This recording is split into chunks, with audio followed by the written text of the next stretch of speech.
Buenas noches, bienvenidos al banquillo. Les saludamos como de costumbre a través de TSI.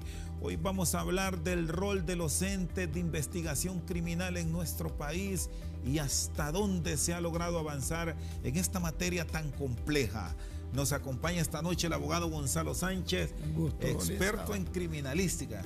¿Qué tal está, abogado? Muy bienvenido. Bien, y usted, gracias y muy contento, ¿verdad?, por estar en tan gustado programa y con un ranking tremendo. Lo felicito, licenciado. Muy buen programa.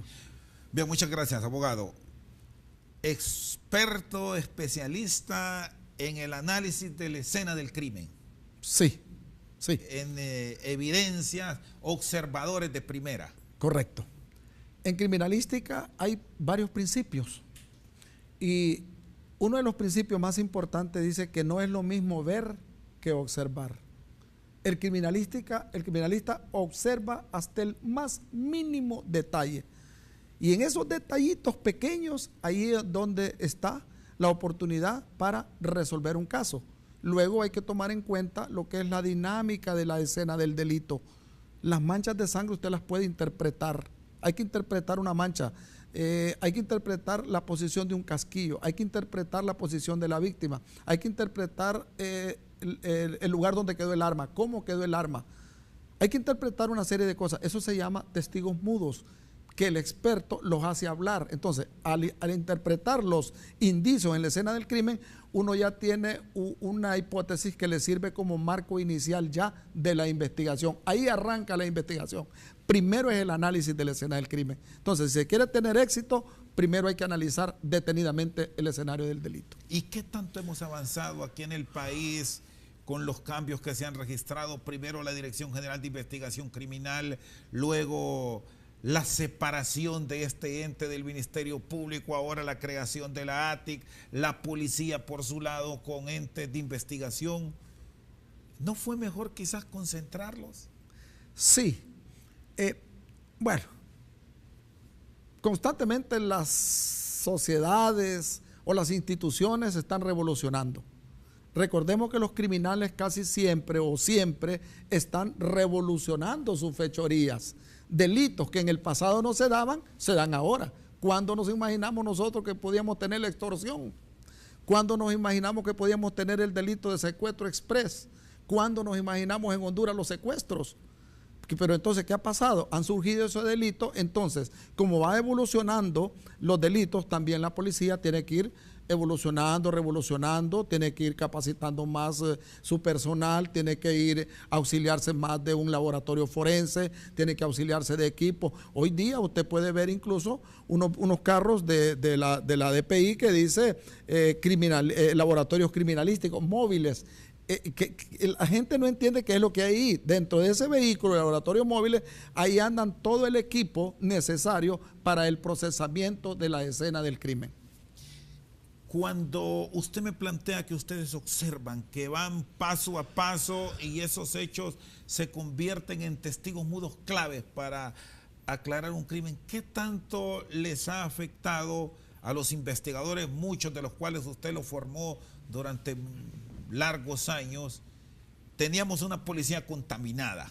Sí. Llegaban y trastocaban la escena. Sí, al principio yo recuerdo que cuando nacimos con el Ministerio Público, nosotros impartimos seminarios a los periodistas, seminarios en las escuelas, colegios, etcétera, etcétera, para ir creando la conciencia del respeto al escenario del delito, que nadie tocara, nadie entrara, porque una escena que haya sido mancillada o manipulada es un tanto difícil poder resolver un caso. Entonces, de ahí pues que en aquel tiempo se creó la Dirección de Investigación Criminal, pero acompañada de un laboratorio forense, porque el laboratorio debe ir a la par. ¿Cuál ha sido el problema de Honduras? El problema de Honduras ha sido que la policía no tiene su propio laboratorio. Entonces, una policía que no tiene su propio laboratorio criminalístico es un cuerpo sin cabeza, porque ¿de qué sirve recolectar los indicios en la escena del crimen y al año le van a decir a usted que es el arma homicida o que no es el arma homicida? Entonces, en aquel tiempo teníamos la ventaja de que la DGIC pertenecía al Ministerio Público. Entonces también los laboratorios forenses pertenecían a nosotros. Entonces había lo que se llama la inmediatez del procesamiento de la evidencia. Recogíamos los casquillos, recogíamos el arma, recogíamos manchas de sangre, estas se presentaban de inmediato en el laboratorio y en cuestión de 2 o 3 días, nosotros 2 días ya teníamos resultados contundentes, ¿verdad? Entonces ahora no, ¿qué pasa? La policía de investigación desaparece la DGIC, ahora se crea la DPI, que incluso es rectorada por un hombre muy inteligente, ¿verdad? Que es el subcomisionado Rommel Martínez, que es muy bueno, por cierto, hombre muy preparado, pero el investigador tiene que tener muchos años de experiencia, porque no solo es el hecho de ir a recolectar la pistola, el cuchillo, los casquillos, no. Hay que hacer un análisis, y un análisis psicológico y un análisis psicodinámico del lugar del hecho para poder establecer qué fue lo que pudo haber pasado allí. Ahora, ¿qué pasa? Al terminar la Dirección de Investigación Criminal, se envió personal en aquellos tiempos a España, a Puerto Rico, a varios países. ¿Pero qué pasó? Hubo problemas con el Congreso Nacional, los políticos siempre, ¿verdad? Metieron sus manos ahí, le quitaron la DGIC al Ministerio Público, debilitaron el Ministerio Público, debilitaron la Dirección de Investigación Criminal, todo ese personal que se preparó fuera del país tuvo que renunciar, otros fueron despedidos, y hasta que hemos llegado a lo que hoy es la DPI, ¿verdad? La Dirección de Investigación Policial, que hay que darle el beneficio de la duda. Vienen comenzando. Fue un error garrafal, abogado Gonzalo Sánchez, haber quitado esa policía de investigación de la Fiscalía. Claro que sí. Para mí es uno de los errores más grandes que se han cometido, haberle despojado al Ministerio Público de la Dirección de Investigación Criminal. ¿Por qué? Porque nosotros con el doctor Alvarado, en ese tiempo el director de la DGIC, habíamos proyectado nosotros que al ritmo de capacitación que íbamos, ¿verdad? Con Estados Unidos, con Japón, con Costa Rica, con Colombia, con Puerto Rico, países europeos, en materia de investigación criminal que estaban preparando nuestros agentes, nosotros calculábamos que en 10 años nos íbamos a convertir en la mejor policía de investigación de Centroamérica. Y estos policías que capacitaron en sus inicios en el Ministerio Público, ¿le dieron seguimiento? ¿Dónde están? ¿Qué hacen? ¿Qué pasó? Bueno, ¿qué pasó con ellos? Interesante. O sea, el peor error fue de que estas personas que se prepararon fuera del país, que son expertos en sus áreas de investigación criminal, hayan salido de la institución. Pero muchos de ellos, y eso lo digo con mucha propiedad, no se dedican a la delincuencia. Muchos de ellos yo los encuentro, trabajan por ejemplo como asesores de bufetes, algunos de ellos, otros regresaron al Ministerio Público, otros se dedican por ejemplo son jefes de seguridad, o sea, desempeñan, y otros se dedican incluso al comercio, ¿verdad? ¿Reclutó parte de este personal la nueva policía ahora que está al servicio del Ministerio Público? La ATIC. ¿La ATIC? No, parece que no. De acuerdo a lo que yo tengo conocimiento, no se reclutó gente de esa. Uno que otro sí, parece que sí están entre la institución, uno que otro, pero no, ellos quisieron comenzar de cero. Me parece que es lo más importante porque tuvieron que hacer pruebas de confianza, investigaciones patrimoniales, una serie de cosas que me parece a mí que es importantísimo para comenzar de nuevo. Entonces sí, son agentes nuevos, que el problema del agente nuevo o recién capacitado y preparado, que no tiene la experiencia. Usted mira a los investigadores europeos, norteamericanos, ya los mira canosos, es por la experiencia que tienen. Estos muchachos los preparan 3, 4, 5 meses, eso no es suficiente, ellos tienen que foguearse en la calle. Por lo menos para tener hombres y mujeres con colmillo, debemos esperar cuánto tiempo para saber que esa persona que llega a una escena del crimen es un profesional en toda la dimensión de la palabra.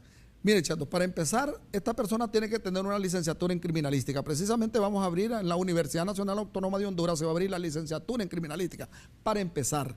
Pero eso no basta, requiere la experiencia. Entonces, yo le calculo que un investigador, para decir, tengo experiencia y que también tenga vocación, yo le calculo unos 10 a 15 años para decir que es un investigador que ya tiene un poquito de colmillo. Y un poquito, le voy a contar por qué.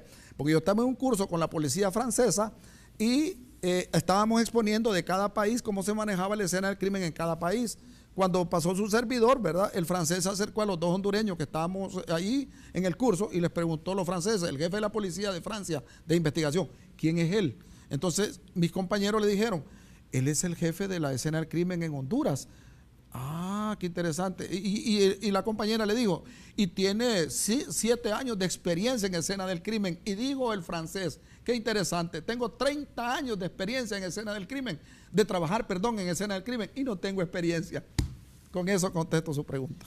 30 años y no tengo experiencia, dijo. En el caso de la investigación, la infiltración que se ha descubierto en la policía hondureña y que ha sido objeto de una depuración, el nexo con el crimen organizado de algunos policías, no todos, ¿qué tanto trastocó una investigación que ustedes montaban, que llegaban y por más claro que pudo ser un crimen, fue imposible investigarlo a plenitud o aclararlo, porque ahí se fue y manipuló todo? Claro, claro. La infiltración de repente sí afectó muchísimo tanto el procesamiento de la escena del crimen, ¿verdad?, como también afectó la investigación de campo que se hace fuera de la escena del crimen. ¿Por qué? Porque estas personas que estaban coludidas con el crimen organizado o con los criminales, de una u otra manera, influían para que no se continuara o para hacer cualquier otro acto, realizar cualquier otro acto tendiente a no continuar con esa investigación. Entonces, lógicamente, no se podía resolver el caso. Usted en varios sitios que estuvo revisando escenas del crimen, con la experiencia que fue acumulando, descubrió que ahí no estaba como originalmente quedó. Esto porque muchas veces o llegó la policía primero o muchas veces hasta nosotros, los periodistas. Sí, claro que sí. No es tan fácil. Se necesita por lo menos, en la escena del crimen se necesita por lo menos unos de 10 a 15 minutos de que usted observe detenidamente todo el escenario del delito. ¿Por qué?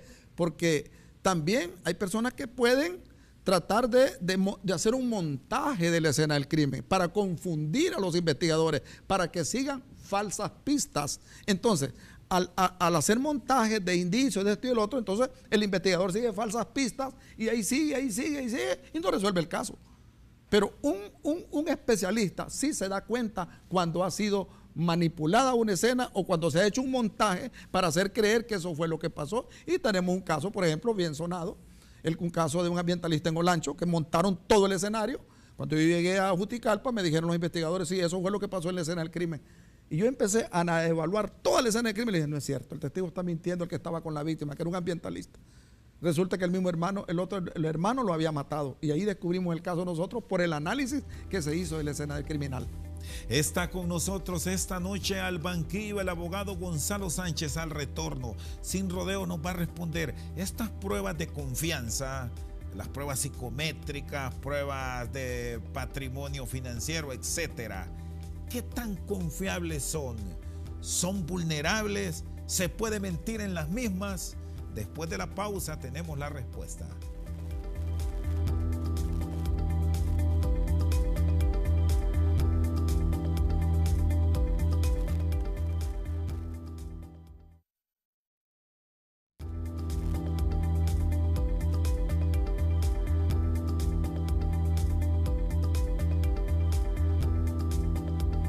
Sigue con nosotros esta noche al banquillo el abogado Gonzalo Sánchez.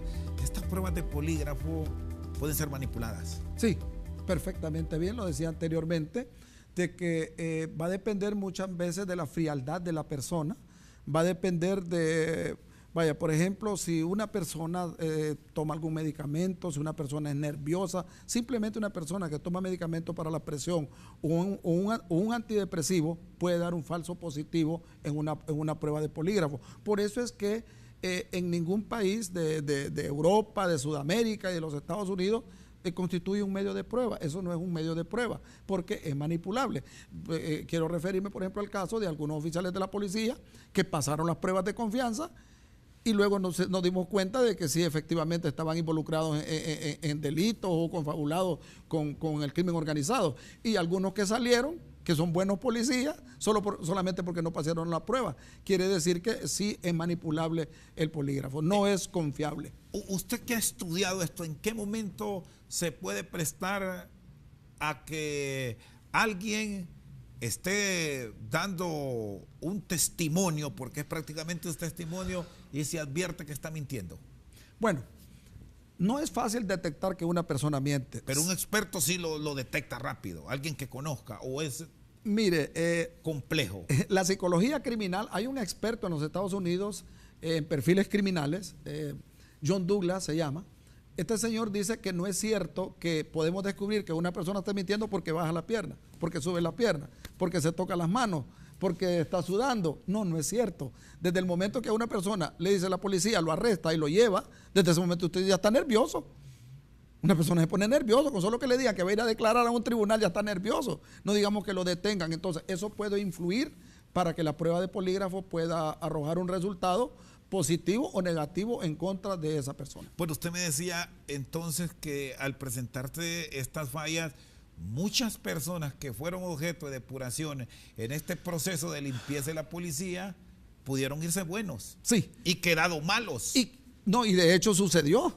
Usted sabe que algunos que pasaron la prueba de confianza, al final los descubrieron de que estaban metidos en organizaciones criminales. Unos están en Nueva York. O están presos, ¿verdad? Y algunos buenos salieron. Yo me acuerdo que yo platiqué con un alto oficial de la policía en ese momento cuando se hablaron de las pruebas de confianza y le dije, mire, lo que tienen que hacer es, primero, investiguen el patrimonio, cuentas bancarias, propiedades, viviendas, casas, todo lo que sea, y luego apliquen la prueba de polígrafo. Si él tenía, por ejemplo, partir de una base. De una base, si ustedes descubrieron que tenía 3 cuentas bancarias y le preguntan, ¿cuántas cuentas bancarias tiene usted con el polígrafo? Dice, 1, y usted sabe que tiene 3. Entonces está mintiendo. Por muy frío que esté, está mintiendo porque dice, solo tengo una cuenta bancaria y tiene 3. ¿Cuántas casas tiene usted? No, yo solo tengo una, y averigua que tiene 5. Usted las averiguó antes de hacer la prueba de polígrafo. Entonces dice, no, solo tengo una. No, usted tiene 5, señor. Es que eso era lo correcto que tenía que hacerse. No que comenzaron por una prueba de confianza y después investigaron los patrimonios, y eso no fue lo correcto. Por lo menos en mi criterio no fue lo correcto. Y en esos procesos de avance y de lograr una policía u otros entes que también son sometidos al polígrafo, probos, ¿se puede ir avanzando y cambiar estos patrones de su aplicación? ¿Se puede eso? Sí, yo pienso que sí. Ahorita se están haciendo pruebas de confianza a todos los miembros de las policías, tanto de la DPI como de la ATIC y de la Policía Militar, de los Tigres, Fusina, todos se les hace pruebas de confianza. Pero yo pienso que también debe estudiarse un estudio también de su patrimonio. Sin embargo, estas pruebas de confianza, de una u otra manera, usted ha visto pues que ahora es menos que la policía está involucrado o coludido con el crimen organizado. Incluso han bajado los niveles de criminalidad. Y hay algo bien importante también. La policía está empezando a recobrar credibilidad, que no la tenía, pero ya comienza la policía a crear credibilidad. ¿Por qué? Son muchas las razones. Una de ellas es que ahora, en primer lugar, las pruebas de confianza. Y en segundo lugar, que ahora para poder ser policía, la persona tiene que tener un título en nivel medio. Antes, los policías ni siquiera habían pasado la primaria. Ahora no, ahora es un requisito sine qua non que tienen que tener nivel medio para poder ser policía. ¿Qué otros programas deben revisarse para ir mejorando esa percepción hacia la policía e incluso al mismo ejército por parte del civil? Bueno, yo pienso que debe haber, siempre lo he pensado, que debe haber una proyección en las escuelas. En las escuelas, colegios. Vaya, se me ocurre a veces, yo pienso en la noche, digo, bueno, ¿cómo podemos disuadir a los jóvenes que no incurran en delito? Bueno, tomar estos niños, por ejemplo, de 5º, 6º grado, 4º grado y llevarlos a las cárceles. Cualquier psicólogo va a decir, el abogado Gonzalo está loco, pero si llevamos a estos niños a que vayan a las cárceles y que miren cómo se vive en las cárceles y cuántos años están purgando estas personas por haber cometido delitos, este niño va a pensarlo el día de mañana que sea un adulto, que sea un adolescente, va a pensarlo 2 veces porque va a decir, yo fui a las cárceles.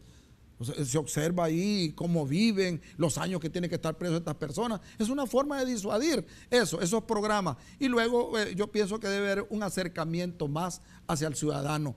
¿Por qué? Porque, por ejemplo, en otros países los casos se resuelven más rápido porque la ciudadanía colabora. Cualquier cosita que miren enfrente de la casa del vecino, algo raro, inmediatamente están llamando a la policía. Nosotros teníamos el temor de llamar antes porque decíamos, no, a veces la misma policía está involucrada. ¿Para qué vamos a llamar? Entonces eso es grave. Ahora no, ahora parece que las personas, usted ve que están llamando y que muchos casos están resolviendo porque el ciudadano está informando a la policía. ¿Cuál debe ser el rol y el papel de la nueva cúpula policial? Han tomado ya posesión justamente en esta semana y tienen el reto de seguir este proceso de depuración que debe ser constante, aun y cuando está la posibilidad que la Junta Depuradora se le extienda su plazo de vigencia. ¿Cuáles deben ser esos puntos claves para continuar con este proceso? Bueno, para mí, en primer lugar, continuar con la depuración. Que eso no se pare, que se continúe. Además de que se continúe, que exista un proceso de supervisión. El problema nuestro de la policía hondureña fue que los políticos descuidaron la policía. Los dejaron a su libre albedrío. No hubo una supervisión que lo supervisara de cerca. Patrimonio, por qué este policía de la noche a la mañana, este oficial tiene esta tremenda residencia, por qué anda en este carrazo, por qué la policía, dicen, se oía, ¿verdad?, a pasillos de que estaba involucrada y nadie hacía nada. Entonces yo pienso que debe haber una supervisión más cerquita de los entes policiales. Ese es un punto. El otro es estar consciente de dos cosas, que si bien es cierto, la delincuencia es un problema social, ¿verdad?, la injusticia social, el desbalance que hay, etcétera, etcétera. Pero, ¿cómo? Primero, debe de fortalecerse la policía de prevención. Y de hecho, pues ya hay suficientes patrullas. Usted ve que llama inmediatamente, está la patrulla ahí. Eso no lo teníamos antes. Hoy usted llama inmediatamente, están las patrullas. Quiere decir que sí se está trabajando en la contratación de más, adquirir más equipo, logística, patrulla, su chaleco. Usted ve hasta los uniformes de los policías completamente diferentes. Ese es el punto. Fortalecer lo que es la policía de prevención para evitar que se cometa el delito y luego fortalecer también la parte de investigación. Según tengo entendido y me decía el director de la DPI, que ya van a crear los laboratorios de la policía. Entonces, ¿qué pasa? Al crear los laboratorios de la policía de investigación, entonces los casos se van a resolver más rápido, porque va a haber inmediatez, lo que dije anteriormente. Se recoge el indicio, inmediatamente se lleva al laboratorio y dice, sí, este es el arma que se utilizó para matar a esta persona. Más rápido que antes no existía un laboratorio. Entonces, trabajar en esas dos áreas. ¿Y por qué tanto fallo? Si se ha logrado avanzar y dar pasos fundamentales en el proceso en cuanto al número de detenidos por homicidios, sí, por asesinatos, porque si vemos las cantidades, aun y cuando se bajó, son mínimos los que van a pagar por un delito de estos. Pero le decía, usted ha visto últimamente la cantidad de capturas que está realizando la policía. Ya no era como antes que solo capturaba en flagrancia, ahora están investigando y están capturando personas. Mire, hace 3, 4 días mataron a una persona, ahí lo tiene la policía. Hace 8 días mató a una persona, aquí lo tienen esta persona. ¿Qué quiere decir? Que ya hay investigación. Lo que pasa es que esto tenemos que darles el beneficio de la duda. Son muchachos jovencitos con 3, 4, 5, 6 meses de capacitación, no tienen todavía la experiencia, el bagaje como para resolver casos rápidamente. Ahora, la creación de laboratorio de la policía, eso va a ayudar grandemente en resolver más rápido los casos. El tema del laboratorio balístico, que este ha sido un dolor de cabeza, sí, histórico, incluso hasta cuestionado en su momento, porque se dijo que no era lo moderno que requería el país y generó grandes controversias. Sí. ¿Cómo hemos avanzado en esa área? Es que el problema aquí es que incluso siempre se ha desconfiado de la policía. Siempre ha habido desconfianza. Fíjese que estando se trajo el sistema, el IBIS policial, que lo vendieron en 12 millones de lempiras, Canadá. Es un sistema automatizado donde se introducen los casquillos, las balas, y si está en el sistema esa arma, en cuestión de segundos, ya no tiene que estar con el microscopio de comparación balístico, viendo será el rayado, el estrillado, ya no tiene que estar en eso, sino que solo introduce las balitas ahí, los casquillos, en cuestión de segundos le dice, este es el arma homicida. Pero ¿qué pasa? No se estaba utilizando porque el Ministerio Público no tenía credibilidad en la policía. Entonces, para empezar, lo primero que tenemos que hacer es crear una credibilidad en el ente policial. Entonces, ¿ahora qué va a ser más rápido? El Ministerio Público va a tener su propio laboratorio de medicina forense y la policía va a tener también su laboratorio de balística, de dactiloscopía, de documentología, de marcas y patrones, de biología, de serología. Entonces, ¿qué va a pasar? Los procesos investigativos van a ser más rápidos, se van a resolver más rápido los casos y la sociedad de una u otra manera va a salir favorecida porque eso es disuasivo. ¿Sigue existiendo el celo? se presenta eso entre el Ministerio Público y la policía? Porque muchas veces se ha presentado esa queja que no se llega hasta el final con un hecho por esa desconfianza que usted me dice se ha creado. Sí, lo recuerdo muy bien, los problemas que tuvimos nosotros al inicio, la DGIC, que cuando pertenecíamos al Ministerio Público, con la Policía Nacional. Había un celo ahí. ¿Por qué? Porque nosotros investigábamos a los oficiales de policía que estaban metidos en cosas. Entonces ahí hubo un problema. Ahora no. Ahora lo mejor que ha pasado es que la DPI es la que se encarga del procesamiento de la escena del crimen y la investigación. Y la ATIC, la Agencia Técnica de Investigación Criminal, es la que está apoyando a los fiscales, pero no en homicidio ni muerte, no. Está investigando, por ejemplo, casos de droga, crimen organizado, una serie de delitos que no tienen nada que ver con muertes o con crímenes. Ya, el procesamiento de la escena del crimen y la investigación se le han dejado a la DPI. Entonces está bueno eso porque se dividieron cada quien su trabajo. Entonces, la DPI hace uno y la ATIC hace otro tipo de trabajo, entonces no hay conflicto. ¿Se les ha pasado la mano en algunas investigaciones?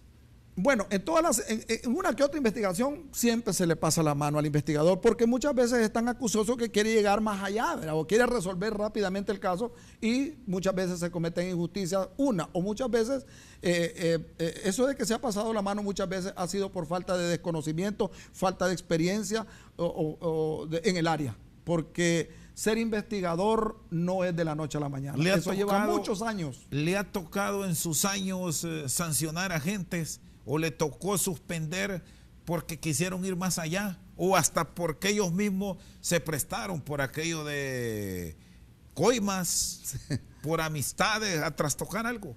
Bueno, sí, en aquel tiempo se sancionó. Me acuerdo yo que el Ministerio Público tenía su oficinita de asuntos internos ahí y los policías que nosotros nos dábamos cuenta que incurrían en delitos o que recibían coimas, etcétera, etcétera, eran despedidos. También me acuerdo de un caso yo de un muchacho que parece que la esposa, un policía, investigador por cierto, le pagaba mal a la esposa y entonces le contó a los compañeros, entonces al amante de la esposa de él o de la señora de él, lo agarraron, le pusieron marihuana y lo llevaron para la DGIC porque era el amante de la mujer del investigador. Eso yo logré darme cuenta y hablé con el muchacho y mandé a llamar a los agentes también que se habían prestado para esa sinvergüenzada hace muchos años de eso y entonces lo soltamos ahí nomás. Porque nos dimos cuenta de que efectivamente era una venganza. Le pusieron marihuana al muchacho diciendo que él era vendedor de marihuana y no era así, es que era amante de la mujer de uno de los investigadores y se prestaron los compañeros para capturarlo, ponerle marihuana, pero yo me di cuenta de eso y logramos sacarlo. Y en estos tiempos de protesta se puede prestar para eso.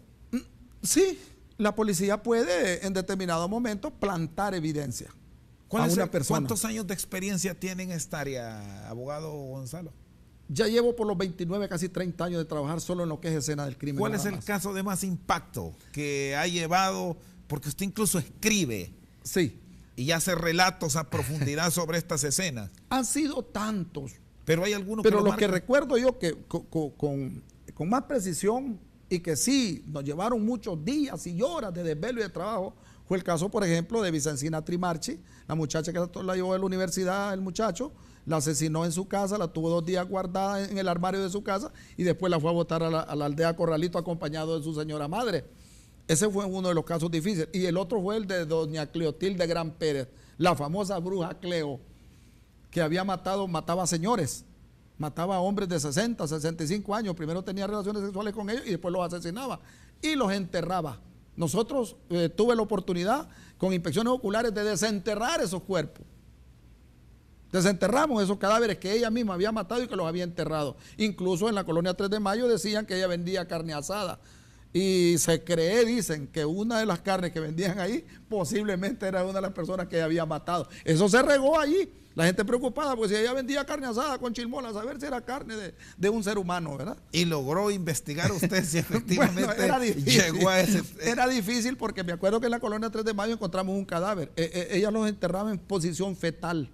Así los enterraba ella y nosotros desenterramos ahí. El otro que desenterramos también ahí en el Porvenir, que lo había colocado en en el fogón de la casa, un fogón grande, ahí lo descuartizó y hizo el fogón y lo repelló y ahí metió el cadáver, ahí lo encontramos nosotros.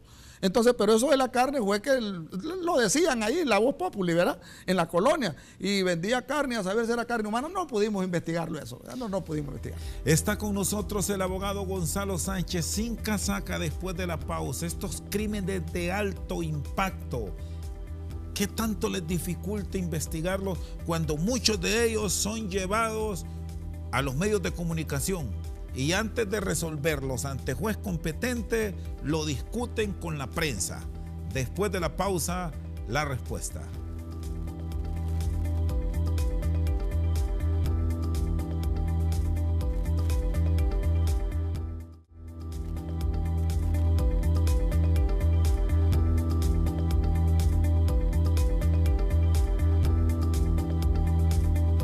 Sigue con nosotros el abogado Gonzalo Sánchez, a un investigador, a un hombre que le apasiona una escena del crimen. ¿Qué hecho le dificulta más llegar a un final? ¿El que se discute en medios o el que pelea como abogado, usted que también es abogado, sí, frente al juez que conoce la causa? Bueno, ambos, ¿no? Ambos, pero a veces me siento molesto. Estoy en mi casa y estoy viendo las grandes polémicas, los problemas que no se puede resolver un caso y que el fiscal dice una cosa y que la defensa dice otra cosa. Y yo digo, un caso tan sencillo y tan facilito de resolver, ¿por qué le están dando tantas vueltas? Bueno, la pregunta es fácil de responder. No hay experiencia. No hay experiencia en investigación criminal, no hay análisis de la escena, no hay, que le dijera, de técnicos expertos en decir, aquí pudo haber pasado esto y esto y esto. Entonces, ¿qué pasa? Se cometen muchas injusticias. De hecho, muchas personas están en la cárcel simplemente porque no se ha hecho una buena investigación. Entonces, yo a veces me siento molesto. Por ejemplo, un caso recientemente de un muchacho que murió aquí en Luarque. Yo le voy a decir, yo no ocupo un día para decir qué fue lo que pasó. En cuestión de 1 hora, 2 horas, yo le puedo decir qué fue lo que pasó en la escena del crimen. ¿Qué caso? Me refiero al caso Collier. ¿Usted ya lo ha analizado? Sí, yo analicé detenidamente, ahí estuve apoyando a la defensa. Lo que pasa es que a veces, con todo respeto, a veces hay algunos peritos que les gusta mentirle a la familia, crearle falsas expectativas. No, en mi caso no. Yo, por ejemplo, agarro el expediente, si me contrata un abogado, yo agarro el expediente, lo estudio detenidamente y yo le digo, mire, aquí pasó esto y esto y esto y esto. Y los resultados van a ser esto y esto y esto. ¿Es culpable o no es culpable? Yo se lo digo. Si me contrata, bueno, y si no, pues ni modo, pero yo le digo la verdad. Yo no le voy a mentir a un familiar a decirle, sí, a su pariente se lo mataron cuando tal vez pudo haber sido un accidente, un suicidio, y no hay mano criminal. Entonces, muchas veces se les miente a los parientes, algunos peritos, por cuestión de dinero. ¿Fallan en eso entonces los abogados? No tanto los abogados, porque los abogados no, me refiero a los peritos. Algunas personas que dicen ser criminalistas o dicen ser tener conocimientos forenses, entonces son contratados por la familia de las víctimas y esto les dice, mira, ahí pasó esto y esto y esto, a su hijo, a su pariente lo mataron así, así, así. Claro, una persona que no tiene conocimientos de criminalística ni de investigación, al escuchar a alguien que sí tiene un grado de conocimiento, decir, sí, a su pariente se lo mataron, claro, eso crea falsas expectativas, odio y puede crear una serie de cosas. No, yo creo que hay que decir la verdad. En mi caso, yo le digo la verdad a la familia. Mire, aquí pasó esto y esto y esto y esto. Si su pariente está involucrado, le digo, él fue el que mató a esa persona. Si no, le digo, no, su pariente es inocente. O no lo mataron, o fue un accidente, o fue un suicidio. Porque también hay que estudiar, hay que prepararse también para investigar suicidios. Son las muertes más difíciles de investigar. ¿Por qué es difícil una investigación de un suicidio? ¿Por qué es difícil probarlo? Interesante. ¿Por qué es tan difícil? En primer lugar, porque la escena se contamina. Alguien se dispara o se cuelga, entonces la familia, y es normal, eso lo sabe cualquier policía del mundo. Es normal que bajen el cuerpo, que le brinden primeros auxilios, que lo agarren después de un disparo. Entonces ya la escena se contaminó completamente. Eso trae problemas. El otro problema que se da es que las familias no contribuyen, no colaboran. si se suicidó, porque no quieren que digan que su hijo o su esposo o su esposa era una suicida. Entonces no colaboran. Entonces tiene que salir uno fuera del entorno de la vivienda a investigar la exnovia, la exesposa, la universidad, el colegio donde estudió, para ver si él tenía esa tendencia a que podía en determinado momento suicidarse, porque hay algo bien importante. La persona que se suicida no solo lo intenta una vez, por lo menos lo ha intentado 3 veces y a la tercera vez lleva a cabo el suicidio. Pero lo ha intentado por lo menos 3 veces. Entonces, para empezar... Pero hay suicidios que se dan de primera, sí, que no ocupa una segunda o una tercera ocasión. ¿Se produjo en la primera vez? ¿O no necesariamente? Mire, según la criminalística, por lo menos lo ha intentado de 2 a 3 veces. Pero hay casos, por ejemplo, de que sí puede, que se dé una posibilidad de que la primera vez pueda suicidarse. Entonces son infinidad de las causas por las cuales una persona puede suicidar.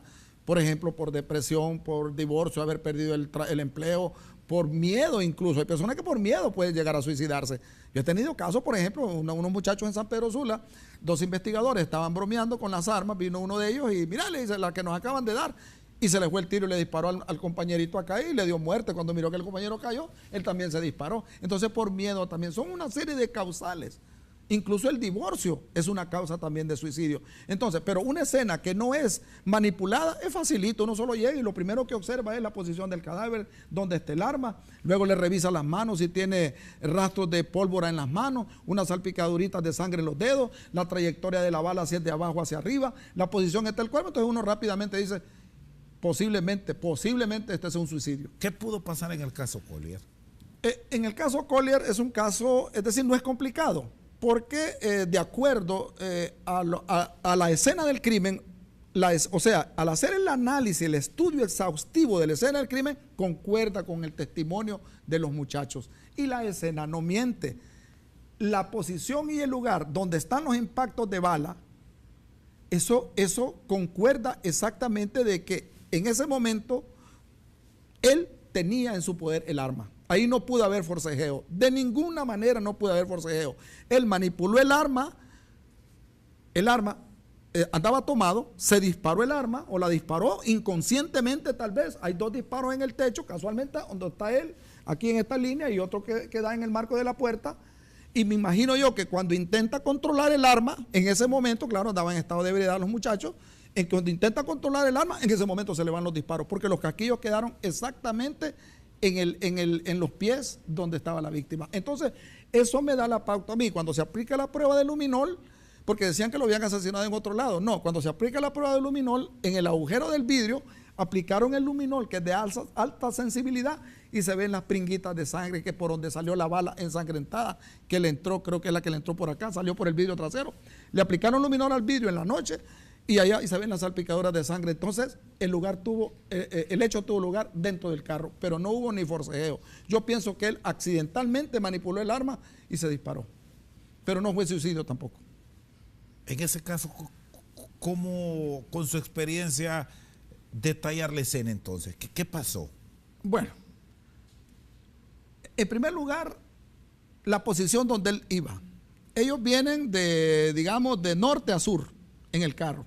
Vienen como 4 muchachos y en un carrito Suzuki pequeño. Entonces se estacionan en el lado derecho. Entonces Collier sale del lado izquierdo. Entonces, ¿en qué puerta se sube? En la puerta del lado izquierdo del pasajero, de atrás. Perdón, ahí es donde se sube él.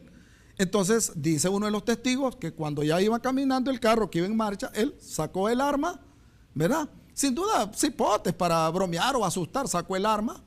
Y en esos momentos dice que ¡bum, bum, bum! Se escucharon los disparos. Me imagino yo que de los nervios intentó controlar el arma y en ese momento se produjeron los disparos. Eso es lo que yo pienso. De acuerdo al análisis exhaustivo y basado en la prueba de luminol, basado en la posición de los casquillos, basado donde estaba la sangre y basado en la trayectoria de los disparos, más la trayectoria de los disparos, eso me da la pauta a mí de que pudo haber sido él accidentalmente. No le veo otra. Me dice que no es suicidio entonces. No, suicidio no es. Mal manipuleo del arma. Sin embargo, mire qué interesante.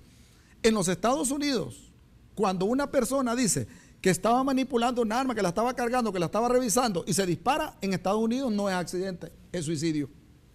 O sea, no lo tipifica como suicidio por cómo está redactada la ley en el país.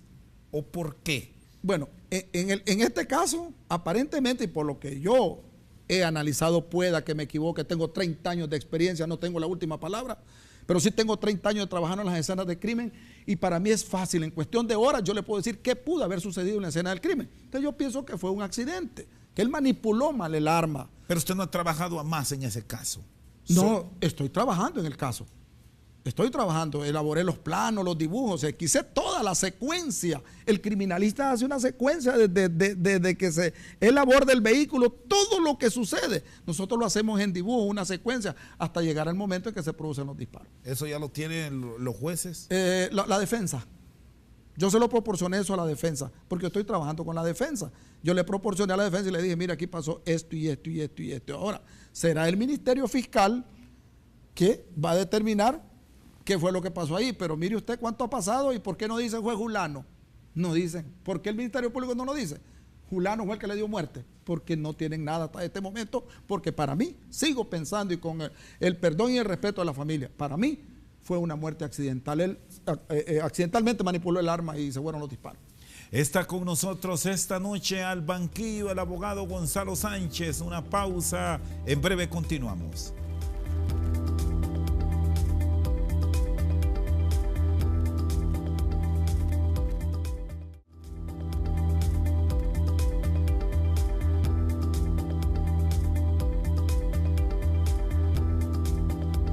Sigue con nosotros esta noche el abogado Gonzalo Sánchez.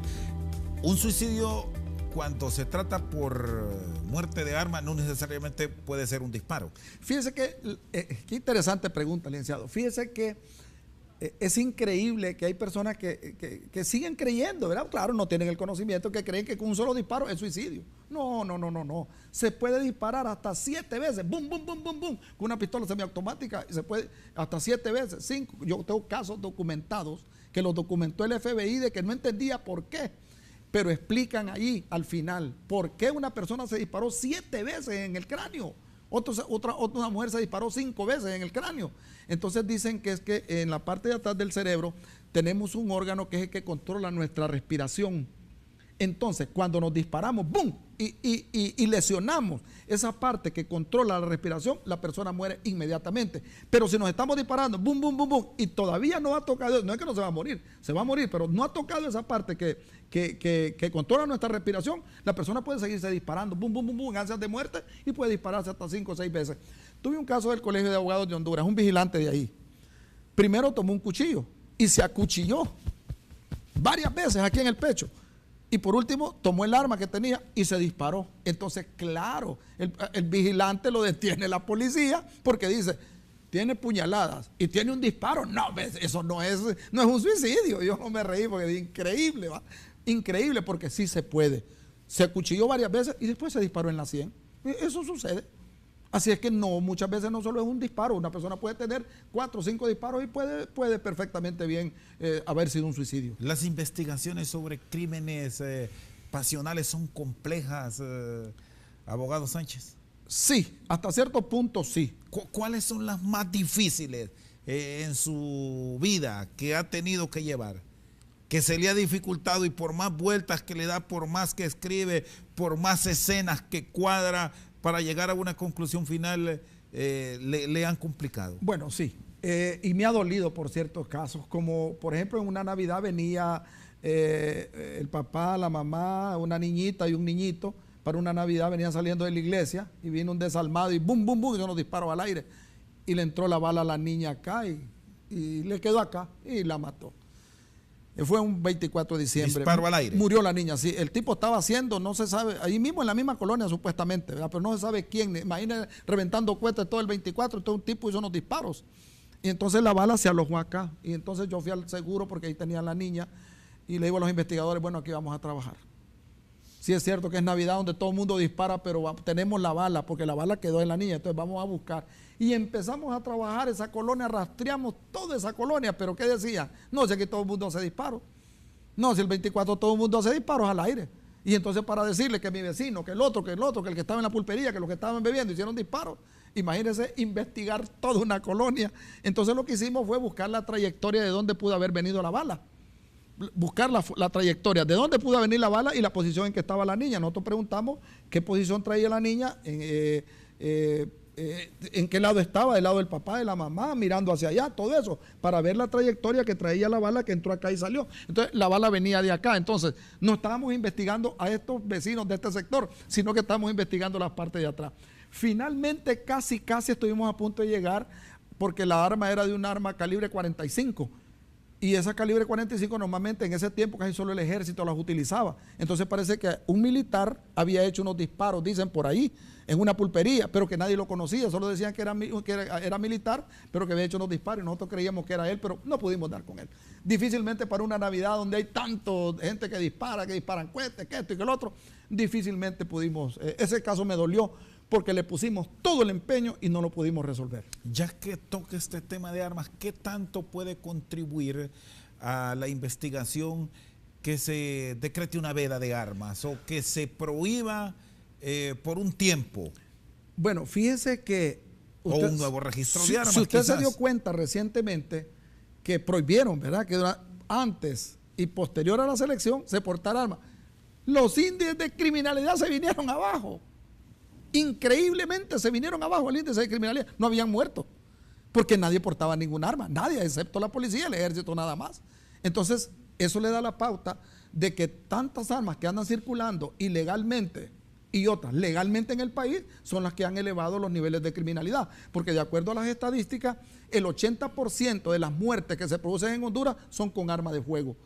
Entonces, si hay una veda de que nadie porte armas, lo más seguro es que los índices de criminalidad se van a bajar y incrementar las penas. De 3 a 6 años me parece muy poco, porque luego van a conciliar con la Procuraduría, paga una multa, la persona que anda un arma ilegal y luego sale y le entregan el arma. No, yo creo que la pena debe aumentarse. Yo les decía que por lo menos debe de ser de 6 a 10 años, para que una persona con 10 años en la cárcel por portar un arma lo piense 2 veces. ¿Y el caso del desarme puede también contribuir? Es que el problema que el desarme, es decir, si es como que usted tramite una licencia de conducir su vehículo y de repente le digan, sin más ni más, sin haber cometido ninguna infracción, deme su licencia, usted ya no va a conducir ya no va a conducir su carro. ¿Qué haría usted? Ya ahí hay problemas, ¿verdad? Porque ya estamos, ya hay un abuso de autoridad. Entonces, ¿qué pasa? La misma autoridad está concediendo el permiso de portar armas y la misma autoridad le va a decomisar su arma. Eso no se puede. Lo que sí se podría hacer en determinado momento es no renovarle su permiso. Se cumplieron los 4 años que autoriza la ley y no renovarle su permiso de portación de armas. O una vez a decir, nadie va a andar armado en este país, excepto la policía, el ejército y los miembros de las compañías de seguridad. Y ahí nadie. Y el que le encuentren con un arma, de 6 a 10 años de cárcel. Lo van a pensar 2 veces. 10 años en la cárcel por portar un arma es grave. Entonces, nadie va a andar armado. Entonces, los índices de criminalidad bajan. A mí me alegró muchísimo que antes de las elecciones y después de las elecciones, la prohibición de portar armas bajó los niveles increíbles de crímenes. No se dieron crímenes. Analice usted eso, no hubieron crímenes. Entonces, ¿qué quiere decir? ¿Quién las produce? Este montón de armas que andan circulando en el país. Por cierto, usted está en una profesión que genera mucha enemistad, sí, muchos problemas, incluso también como abogado está en esa profesión que es blanco de la ola delictiva. Recuperado, sufrió un atentado hace unos años atrás. ¿Cómo usted saluda, abogado? No, estoy bien, gracias a Dios. Me balearon, pero yo estaba en la policía en ese tiempo. Porque aquí, es decir, si es policía y no quiere tener problemas, con las personas que detiene o que arresta, debe tratarlo con dignidad. Eso me lo enseñaron los americanos a mí. Trátelo con dignidad, trátelo con respeto. Dígale que usted solamente hace su trabajo, pero no lo maltrate, no lo golpee, no lo trate mal. Ya está humillado, ya está detenido. ¿Qué es lo que pasa? Que muchos policías a veces se exceden en el ejercicio de sus funciones. Entonces muchas veces se crean enemistades. ¿Y qué pasa con los abogados? Muchos les mentimos al cliente. Mire, yo lo saco. Póngame 500,000 empiras aquí en 15 días, yo lo tengo fuera. Sobre todo el derecho penal. Claro, en el área penal, ¿verdad? Estamos hablando de casos penales. Le dice, mire, si usted me pone, mire, le voy a cobrar, enseñe. ¿Y qué fue lo que pasó? Sin ver el expediente. Habla con él en la PN y le dice, mire, ¿qué me pasó esto y esto y esto? Claro que le miente, ¿verdad? No, eso está fácil, le dice el abogado. Mire, deme le voy a cobrar 300.000 lempiras, deposíteme 150.000 lempiras ahorita y 150.000 yo lo tengo afuera en un mes, cuando es falso. Cuando regresa al juzgado, ya con los 150.000 depositados, a ver el expediente, se da cuenta que este hombre tiene el agua hasta aquí, entonces ya no se asoma a la PN. Y si llega, porque tiene que ver otro cliente, comienza a mentirle. No, si es que tenga apelación ahorita, no, que mire que usted ya va a salir, tenga paciencia. Entonces, claro, todo eso va creando un odio y luego condenan a esa persona, se dan cuenta que este abogado ni lo defendió y le hurtó prácticamente, porque le hurtar su dinero, no son honorarios, porque es hurtarle su dinero porque no lo defendió. Entonces esta persona cuando sale con malas intenciones. Eso es muchas veces porque matan a muchos profesionales del derecho, porque le mienten al cliente, otros por ambiciosos. Muchas veces toman casos del crimen organizado donde prometen que los van a sacar y cuando no los sacan, entonces los matan. Así de puntual. Ya de sus heridas recuperado, está bien. No, yo gracias a Dios pues me recuperé rápido ahí porque las heridas pues fueron superficiales y todo, pero allí no fue nada relacionado con mi trabajo porque gracias a Dios yo nunca traté mal a nadie en la policía. ¿Y supo quién fue? Usted que es investigador también. Mire qué interesante, dicen que en casa de herrero cuchillo de palo, como fue de noche, ¿verdad? Y que me dispararon y fueron dos a la vez porque uno estaba en la otra ventana, yo estaba estacionado, estaba un poquito oscuro, yo no pude verles la cara. No pude verles la cara. Pero fueron disparos de cerca. De cerquita, sí, me perforaron. Suerte que las ventanas del carro estaban arriba, porque yo me estaba estacionando en ese momento. Cuando me dieron una mala palabra, bajaste del carro, tal por cual. Lo que querían era robarme el carro. Entonces vine yo estaba en la policía. Entonces lo primero que hice lo primero que uno tiene que hacer es bajar el asiento y acostarse. Entonces yo inmediatamente... Tirarlo hacia atrás, por correcto, me tiré hacia atrás y digo alarma, pero yo pensé que solo era uno. Cuando yo digo alarma, aquí miro al otro que me tienen así. Así me tienen, pero yo tengo las puertas cerradas. ¿Usted disparó también? No pude. No. Cuando yo digo alarma, dije yo voy a disparar al que está acá y después me doy vuelta. Pero no, recuerde que ellos no dan tiempo. Ellos no le dan tiempo de que usted se prepare. Usted le dice salga del carro y si no sale le disparan. Entonces no me dieron tiempo. Cuando yo digo alarma, quererme defender, bum, bum, bum. Por eso es que me pegaron en los brazos. Abogado Sánchez, le agradezco, muy amable. Ya sabe, a la orden, gracias por la invitación. Esta noche con nosotros al banquillo el abogado Gonzalo Sánchez, experto en criminalística. Por su sintonía, muchas gracias. Feliz noche.